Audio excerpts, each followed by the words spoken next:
Now, intimacy is a friend for whom you can think aloud. Think about that. You have a friend that you can actually just really open up and think aloud without being fearful of being judged. And by the way, there's a great biblical example of that.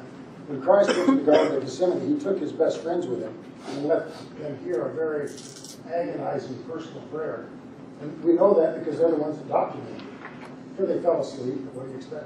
But they documented it, and he was okay with that. So if he was okay with that, why should we be reluctant to open up and share with people when we're hurting?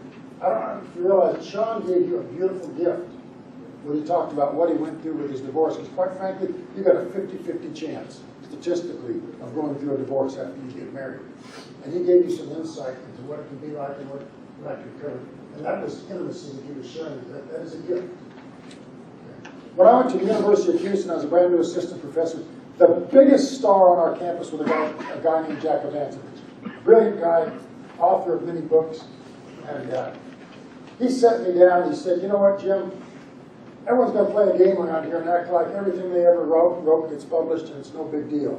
He said, it doesn't happen. Statistically, 10% of what you write will get published. He said, here, look at some of my stuff. And he actually broke out articles that he had written that had red ink all over it. Because what they have is what they call blind reviewers, who just rip your work apart. It's very difficult to get into really strong journals. And he prepared me for what I was going to be facing. But he showed humility in doing it. You follow that? And he shared intimacy with me to let me know I get torn apart with my scholarship. Don't think because I'm the top scholar here that I don't get ripped. That is the nature of the game. And sure enough, people that were much less than him in terms of stature would act as if nothing of theirs ever got criticized. Okay, it was just, he made himself a lifetime friend in that 15-minute conversation when I first met him, when I joined the faculty at the University of Houston. One of the things that I've really learned from John is that there is death. And you notice that when there's death, how sobering that can be. And John shared something with me. As a pastor, he has to go to families that lose someone. And one of the things that he found out was that men will say something like this. Yeah, so-and-so called me and just made some small talk and said, well, our wives need to talk. And then the wives talk. And that was the pattern over and over. You follow what's happening? In other words, guys don't talk about the hurt and the loss and the grief. And they would say, what about me? Recently, one of my colleagues at Texas Tech, his son was out drinking. He came home, went to bed. He snuck out of the window.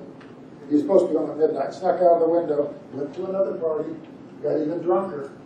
Was so drunk he couldn't walk. Was crawling across the highway and got run over and killed. The police come to his house at 7 o'clock in the morning, and they tell him, your son has been killed. He said, no, he's in bed. We saw him. He came home. And so they have to go up and find an empty bed. And two of my colleagues lived on the same street as him. And I was telling him about the importance that we need to reach out to Jeff and be there. And they'd say, you know, there's a lot of cars over there. I think I'll wait. I'm not really comfortable doing that. Maybe in 2 weeks, when no one's there, I might drop by and have, you know, just see how he's doing, or just postponing it. And because of John, see, John helped me grow. And I went over there, and Jeff hugged me like a man's never hugged me. And he needed it. It's so important to be able to share that intimacy. And I even had a Sunday school teacher. Out of nowhere, he said that he got addicted to pornography. And this was a guy that he made me feel like I was here and he was here. And but he got hooked on pornography. And this is a real important tool for you guys in your new roles. The research shows that when people do really bad things, and I'm talking Nixon Watergate, I'm talking Barney Madoff types of things, really, really bad, is they don't have someone who holds them accountable. One of the fundamentals of AA, Alcoholics Anonymous, is you have someone that you can call. Okay? And so this individual, my Sunday school teacher, said, I reached out to my brother and I said, I've got to break this pattern. We ruined it. And so his friend, his brother would call him every day and ask him how he was doing. He knew he would be called on. He knew he would be held accountable. So as you have friends, brothers, that are struggling with something, one of the key leadership roles I suggest to you is to ask them, is there someone in the fraternity that you feel comfortable with? We could help you and hold you accountable. Now we're talking health. My wife is a national champion bodybuilder, no steroids, all natural. And she holds me accountable because we exercise together. I'm 65 years old, and I may not look that great to you, but I got two brothers that have had open heart surgery. One has had 16 procedures because they don't take care of themselves. I've got a wife that holds me accountable, and we exercise together. So whether it's food or whether it's drugs or alcohol or whatever it might be, I've got a niece that became an alcoholic, and I tried to help, paid for her to go to treatment, but when she went back, she thought she was too good not to do the AA stuff where you have that person holding you accountable. Over and over again, research shows someone who has got a problem needs someone who's checking on them on a regular basis. And that's something that in your leadership role just makes all kinds of sense to me that you could organize and provide for people. Okay. Support.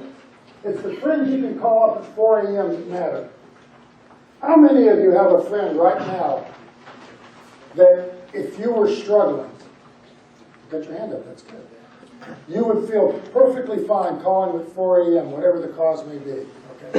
That's the beauty of a fraternity. See, I had great friends, but I never had a fraternity. Right? But fraternities, I mean, you can have great friends without a fraternity. Does a fraternity facilitate it? Yes, even more so, right?